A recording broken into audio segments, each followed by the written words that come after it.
Hey guys, welcome back to Tony's How To's. In this video, I'll be showing you how to fix Lloyds Bank app not working. So if you're interested, let's start the tutorial. So to fix this issue, what we need to do first here is we want to make sure that we're using the latest version of the app. So in this case, go and open up Google Play Store, and in this case, look for Lloyds Bank. Now, sometimes not having the latest version of the app can actually affect the actual performance of the app.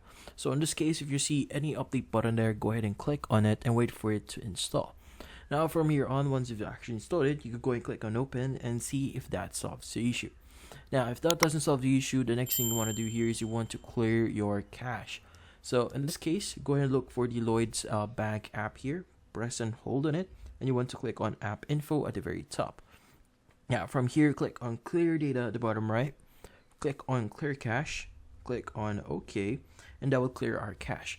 Now if you're not aware yet, our cache actually contains temporary files, so clearing them sometimes actually solve the issues we're encountering on the actual app. In this case, go ahead and open it up, and that's about it.